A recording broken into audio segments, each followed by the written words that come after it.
একজন প্রবাসী পাসপোর্ট করা থেকে শুরু করে ভিসা জটিলতা, বিদেশে যাওয়া, ওখানে কাজ পাওয়া ভয়াবহ এক দুর্ভোগ পোহাতে হয়। তার উপরে আছে দালালদের দৌরাত্ম্য, যার কারণে লাখ লাখ প্রবাসী শূন্য হাতে ঋণের বোঝা মাথায় নিয়েই দেশে ফিরে আসতে বাধ্য হয়। সবচেয়ে বড় সমস্যা আমাদের বাঙালিদের স্কিল নেই, আনস্কিল লেবার। বর্তমান পৃথিবীতে স্কিল ছাড়া শ্রমবাজারে কোনো দাম নাই। আমাদের পার্শ্ববর্তী দেশগুলো পরিকল্পিতভাবে তাদের জনগণকে স্কিল করে ভালো ভালো পোস্টে তাদের দেশের নাগরিকরা কাজ পাচ্ছে এবং তারা শ্রমবাজার দখল করে নিচ্ছে, আর সেখানে আমরা বাঙালিরা অবহেলিত হয়ে যাচ্ছি। প্রবাসীদের বলা হয়ে থাকে রেমিটেন্স যোদ্ধা। তো বাংলাদেশের অর্থনীতি নির্ভর করে প্রবাসীদের উপরে, অথচ বাস্তবতা হলো আজ পর্যন্ত প্রবাসীদের সমস্যার কার্যকরী কোনো পদক্ষেপ গ্রহণ করা হয়নি, কোনো সরকারই নেয়নি, যার ফলে দিন দিন আমাদের শ্রমবাজার নষ্ট হয়ে যাচ্ছে, বন্ধ হয়ে যাচ্ছে। উল্লেখ্য, বর্তমান পৃথিবীর বিভিন্ন দেশে বৈধ অবৈধ প্রায় 1.5 কোটি বাংলাদেশি বসবাস করছেন। এই বিশাল জনসংখ্যা প্রবাসীদের ব্যাপারে আপনার বক্তব্য জানতে চাই। মোশাররফ খান, দুবাই। দুঃখী মানুষের দুঃখের কোনো শেষ নাই। আমরা মুসলমান জাতি, দেখেন আমাদের অধিকাংশ শ্রমের বাজার মধ্যপ্রাচ্য না? কথা ছিল না মুসলমান ভাই ভাই? সৌদি আরবে যারা যায়, যে শ্রমিকরা, তাদের সাথে ভাইয়ের মতো নাকি দাসের মতো আচরণ করে? আপনারা খবর নিয়ে দেখেন না। খবর যারা যান নাই আপনারা তো এখানে বলে লাভ হবে না। যারা গেছেন তাদের সঙ্গে আলাপ করেন, দাসীর মতো আচরণ করে। সোজা কথা, এই যে আমাদের যে সমস্ত বাঙালি মেয়েরা যায়, তাদের কি যে যন্ত্রণা, তাদের কাহিনী যখন ফেসবুকে বলে, শোনার মতো অবস্থা থাকে না। আর এত কষ্ট লাগে কথাগুলো শুনতে। এটা কেন হলো? আমি বলবো যে আপনার সব সরকার, কোনো সরকারে নিল না। এই যে কথাগুলো হচ্ছে, এখন দোষ কাকে দিবেন? 1.5 কোটি তরুণ তরুণী তারা বিদেশে এত কষ্ট করে তারা রোজগার করে, টাকা পাঠায়, ঘাটে ঘাটে ঘাটে ঘাটে। ইভেন কি আমাদের বিমানবন্দরে এসে তারা, আমি দেখলাম লাত্তি মেরে তার ওই যে লাগেজ ফেলে দিয়েছে। ওই লাগেজ থেকে মানে মূল্যবান মানে কাপড় চোপড় সব নিয়ে গেছে, ঢাকা এয়ারপোর্ট থেকে। মানে যন্ত্রণার কোনো শেষ নেই তাদের। তারা ঋণ করে যায়, সে ঋণ শোধ করতে পারে না।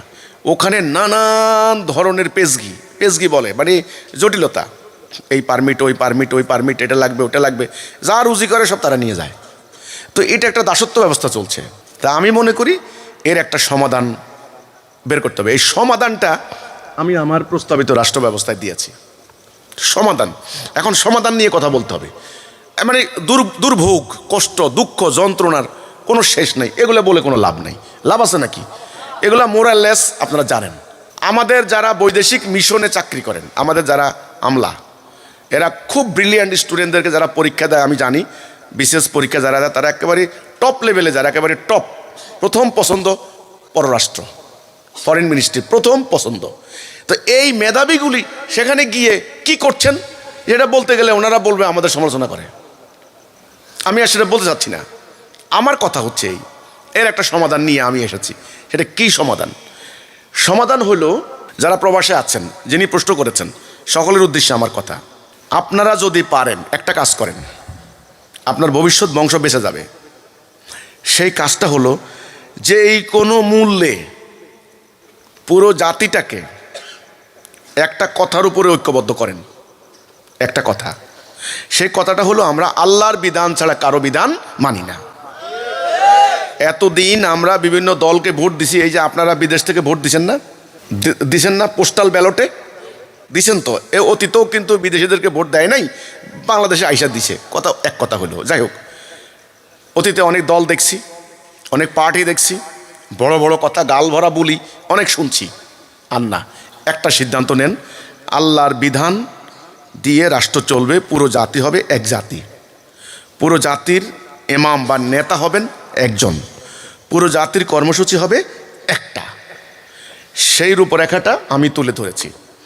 পুরো জাতি যদি এক জাতি আমরা হতে পারি, আল্লাহর হুকুমের উপরে, আল্লাহর বিধানের উপরে যদি পুরো রাষ্ট্রটা ঐক্যবদ্ধ হয়, তাহলে প্রথম কাজ হবে, যিনি রাষ্ট্রপতি হবেন, ইমাম বলেন আর খলিফা বলেন, যাই রাষ্ট্রপতি হবেন, প্রেসিডেন্ট হবেন, উনি আল্লাহর হুকুম মোতাবেক দেশ চালাবেন, আল্লাহর হুকুম মোতাবেক।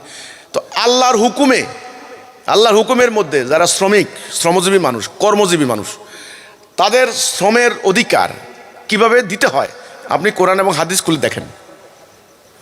ঘাম শুকানোর আগে তাদের ন্যায্য পাওনা দিয়ে দিতে হবে, হরতাল অবরোধ করতে হবে না। আমার প্রস্তাবিত তাওহীদ ভিত্তিক রাষ্ট্র ব্যবস্থায় আমি বলেছি, বিশ্বাস করবেন না অনেকে, এটা বিশ্বাস করবেন না, আমি বলেছি এক নাম্বার যারা প্রবাসে যাবেন তাদেরকে 1 টাকাও খরচ করতে হবে না। রাষ্ট্র নিজে খরচ করে, রাষ্ট্র নিজে উদ্যোগ নিয়ে আপনাকে যোগ্য করে, স্কিল করে, আনস্কিল না, স্কিল করে, আপনাকে আত্মনির্ভরশীল করে, আপনার কনফিডেন্সকে বৃদ্ধি করে রাষ্ট্র আপনাকে পাঠিয়ে দেবে। যেখানে যেখানে শ্রমবাজার আছে সেখানে আপনার অধিকার, সারা দুনিয়াতে আল্লাহ আপনাকে, এই জমিনকে আল্লাহ বিছিয়ে দিয়েছেন আপনার রেজেক অনুসন্ধান। ওরা কি আপনাকে মাগনা খাওয়ায়? কেউ।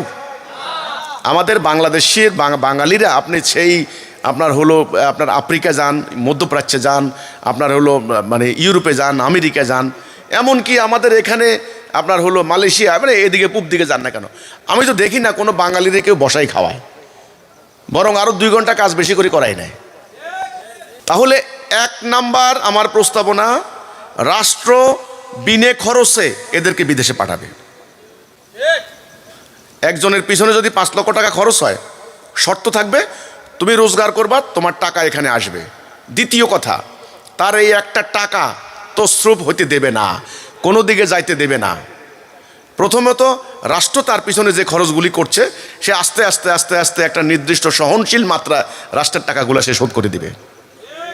যদি কেউ শোধ করতে না পারে, যদি কেউ শোধ করতে না পারে কোনো কারণে, তাকে রাষ্ট্রের অন্য ফান্ড থেকে তাকে ক্ষমা করে দেওয়ার একটা প্রভিশন আছে। কেন ঋণগ্রস্তকে ক্ষমা করে দেওয়ার নাই ইসলামের মধ্যে আছে। এবার আসেন, তাকে যোগ্য করে তোলা, তাকে স্কিল, আনস্কিল লেবার থেকে স্কিল মানে করা, তাকে ভোকেশনাল ট্রেনিং, তাকে আপনার হলো প্রযুক্তিগত শিক্ষা, যেটা আন্তর্জাতিক শ্রমবাজারে খুব ডিমান্ডেবল যে বিষয়গুলি, সেগুলা শিক্ষা দেওয়ার দায়িত্ব রাষ্ট্রের। আমাদের এখানে বাংলাদেশে কি প্রযুক্তি ভোকেশনাল ইনস্টিটিউট কি কম আছে? দুর্নীতি দুর্নীতি দুর্নীতি, 2 নাম্বারই 2 নাম্বারই 2 নাম্বারই 2 নাম্বারই, শেষ। দ্বিতীয় কর্তব্য হবে এদেরকে রাষ্ট্র নিচে। তৃতীয় হবে, ওই দেশে আমাদের রাষ্ট্রের পক্ষ থেকে যিনি কর্মকর্তা নিয়োজিত হবেন, তিনি কত বড় ব্রিলিয়ান্ট আমরা এটা দেখব না। তিনি কত বড় বিসিএস অফিসার আমরা এটা দেখব না। আমরা দেখব তিনি কত বড় মোমেন, আমরা দেখব তিনি কত বড় মানবতাবাদী, কত বড় পরিশ্রমী। তিনি মনে করবেন যে আমার সন্তান দুবাইতে থাকে, আমার সন্তান কাতারে থাকে, লিবিয়া থাকে, লেবানন থাকে, আমার সন্তান সৌদি থাকে। যিনি রাষ্ট্রদূত, তিনি নিজের সন্তান তুল্য মনে করবেন। তিনি তাদের সংকট নিয়ে কথা বলবেন, তাদের সমস্যা সমাধানের জন্য কাজ করবেন। গেল 3 নাম্বার। 4 নাম্বার, যারা প্রবাসী আমাদের রেমিটেন্স যোদ্ধা, তাদের নানান ধরনের বদনাম আছে। চুরির বদনাম, জালিয়াতির বদনাম, পাসপোর্ট জালিয়াতি, পালিয়ে যাওয়া, ওই দেশের নিয়ম ভঙ্গ করা, আইন ভঙ্গ করা, নানান ধরনের বদনাম আছে কারো না কারো আছে। এদের নৈতিক মান, নৈতিক শক্তি, নৈতিক মান, তাকওয়ার মান, এটা সৃষ্টি করার জন্য আমাদের প্রস্তাবিত রাষ্ট্র ব্যবস্থা প্রথমে উদ্যোগ নেবে। এখন প্রবাসী ভাইয়েরা দেখে কি, এখানে যারা রাজনীতি করে তারা চুরি করে, আমাদের টাকা পাচার করে দেয়, তো ওরা সৎ থাকে কেমনে? এখানে দেখে চোরের খেলা, চোরের মেলা, চোরের বাজার, চোরের বাজার।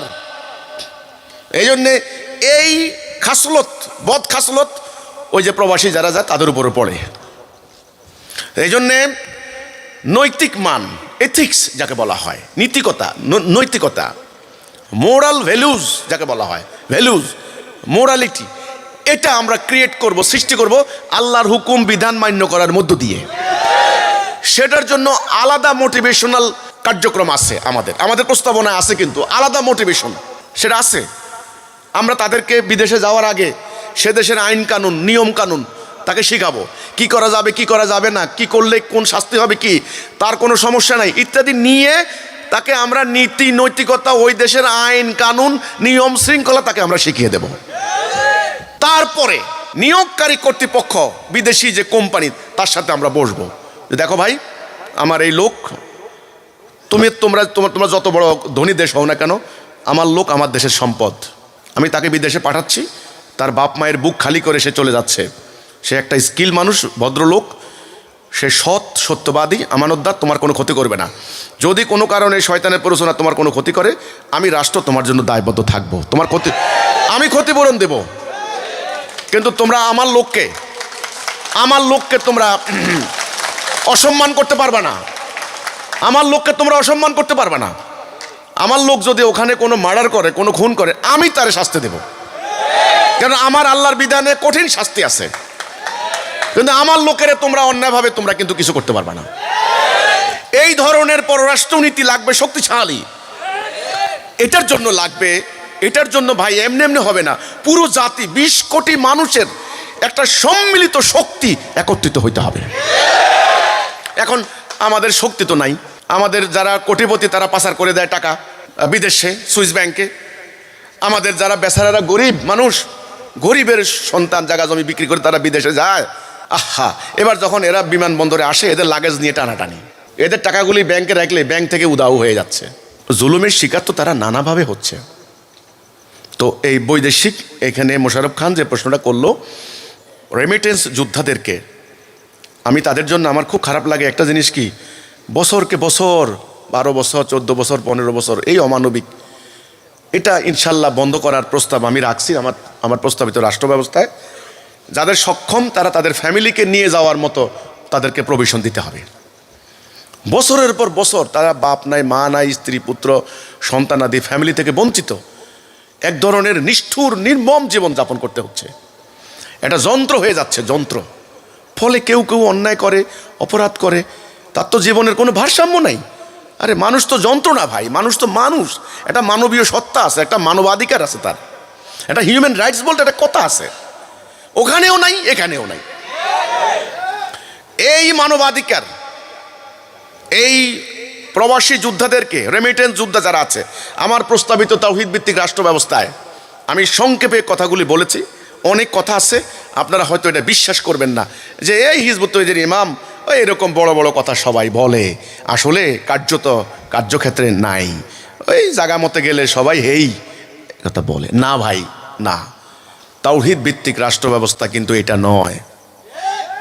তাহলে প্রথম সিদ্ধান্ত নিতে হবে, এই অরাজকতা বন্ধ করতে হলে, প্রবাসীদের দুঃখ কষ্ট সত্যিকার অর্থে বন্ধ করতে হলে মুখের বলি দিয়ে হবে না, এই রাজনৈতিক পট পরিবর্তন দিয়েও হবে না। কেউ পরিবর্তন করতে পারবে না, কেউ পারবে না, কেউ করবে না, সবাই স্বার্থের গোলাম, কেউ করবে না।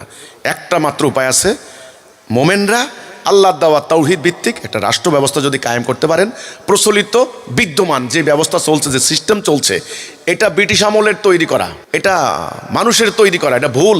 এই ব্যবস্থা পরিবর্তন করে আল্লাহর দেওয়া ব্যবস্থা যদি কায়েম করতে পারেন, তবে প্রবাসী ভাইদের দুঃখ দূর হবে ইনশাল্লাহ। আপাতত আমি এটুকু বলতে পারি, বাস। আর কি, পাসপোর্ট জটিলতা, তারপরে হলো ওয়ার্ক পারমিশন মানে পারমিটের জটিলতা, এগুলো তো আছেই। এগুলা দূর করার দায়িত্ব গভর্নমেন্টের দুর্বল। গভর্নমেন্ট কেমনে দূর করবে, কেমনে বিদেশিদের দিকে মনোযোগ দিবে? এরা নিজেদের গদি রক্ষা করবে নাকি একজনের গদি নিয়ে টানাটানি করে? চেয়ারে একজনে বসে, 4 জনে নিয়ে চেয়ার তো টানাটানি করে। এদের সমস্ত মেধা, সমস্ত শিক্ষা, সমস্ত জ্ঞান, সমস্ত শক্তি ব্যয় করতেছে কেমনে চেয়ারে থাকবো খালি এটা নিয়ে। আর যারা ওই যে বিদেশি কর্মকর্তা বৈদেশিক মিশনে যাচ্ছে, সেখানে হলো আরেক সিন্ডিকেট। একটা জাতির জাতিসত্তা নাই, কিচ্ছু নাই, ইজ্জত নাই, সম্মান নাই। সারা ওয়ার্ল্ডের অধিকাংশ দেশে আমাদের পাসপোর্ট এখন দাম নাই। দুর্নীতিগ্রস্ত রাষ্ট্রের মধ্যে আমরা 12 নম্বরে নাকি 13 নম্বরে। গন্ডগোল, মারামারি, খুনাখুনি, এটা সেই ব্রিটিশ আমলের পর থেকে। কাজে এই সিস্টেমকে পরিবর্তন না করা পর্যন্ত প্রবাসীদের কোনো শান্তি কেউ কায়েম করতে পারবে না।